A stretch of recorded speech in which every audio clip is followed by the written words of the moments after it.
So for today's video is very special day sa ating mga LGBT community dahil today is Pride March. So nandito tayo live na live sa Quezon City at sa lukuyan binakapag-view sa labas. Kaya kung pumasok tayo sa parang ano nila, kumburus. So ayun. So ngayon nga is nag-change ako ng outfit. Kasi outfit ko is rainbow nandito. Kasi nga, binagyo. So, buti na lang, bumili kami sa mall na ito, DKTK. Ayan. So, pahinga muna dito, charge muna. Buti na lang may ganito sila. Nandito si Balong kasi hindi ko siya mapunta kasi nakadaming tao kasi guys. Kasi super dami, hindi siya kagaya nung nandito pa kami nila Kuya Lloyd. Ako, ngayon kasi pasabog kasi may vibe, Bini. Iba pang mga magpa-perform. Kaya, pongga. So ngayon nag-release tayo ng Chanelas kasi ang putik nga, pero medyo dito naman yung ulan. Kaya lalaban na ulit tayo. Nagpalit na tayo ng outfit kasi nga, you know, galing tayo sa sakit. Laban lang. At yung vlog natin puro montage kasi ako hindi sa labas, party talaga. As in, ang bomba kasi marami ng food at may pa-rainbow silang libre kasama. So guys, update ko naman kayo mamaya pagparampa na kami din sa mismo stage kasi nga ulit pa kayo medyo naabot. So guys, hindi ko pala kasama yung buong bakla ng tao dahil si Aye is inaano ang kanyang mother kasi nasa hospital. And then si mother naman nasa Palawan and yung ibang bayon is hindi ko alam. So, ayun guys. So, gusto ko talaga kasi pumunta dito. Gusto ko na-experience pumunta kasama si Mako. Kasi first time na pumunta ng Pride March, diba? Yun naman na before pumunta pa kami ng Pride March nila. Kuya Lloyd, ng mga bayon. So, ngayon, kita-kita na lang dito kagaya ni Balong. Diba? So, sana makita ko si Balong. And nakita ko yung mother namin dito na si Nay Jody. So, update ko na kayo mamaya guys.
na tayo ng Taft Avenue.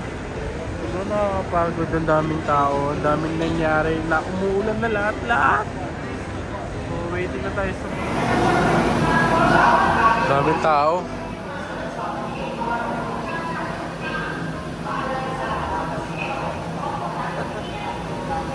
Sa station.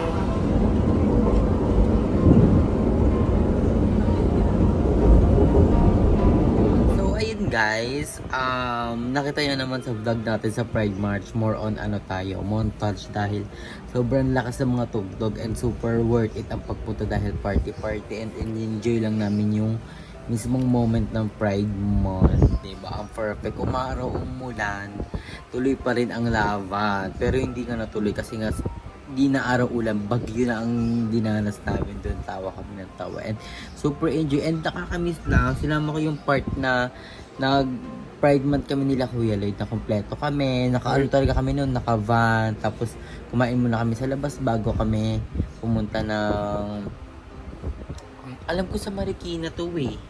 Marikina Sa yun, 4 years to eh. ago. Oo, 4 years ago sa Marikina to ginanap. And super enjoy na itong moment. And nakakamiss lang na kompleto kami. Like kasama si Lloyd and yung buong bakla ng taon. And nandun din si Madam Ellie. So nakakamiss talaga. Pero ganun talaga ang buhay. May nawawala. Diba? Pero kailangan nating ilaban ang buhay. And laban lang in life. And happy Pride to all the LGBT community plus Shan. I love you so much and enjoy lang natin yung buhay and spread love, happiness, sharing and caring and enjoy life because life It's a celebration. Ikaw, ano experience mo sa Pride Month? Kasi first time yun sa Pride First time Month. ko. First time masaya naman. And then sabi ko, ang daming tao. No, super Sabi, dami ang nga daming yung tao. tao. Kaya kabog. Di ba yung, bilog yung memorial circle? Mm-mm. Bilog din yung lalakarin mo para mahanap yung papasok. Kailangan talaga dun may ano kasi sakyan, nilang pagkain, water, towel, then anda yung physical body.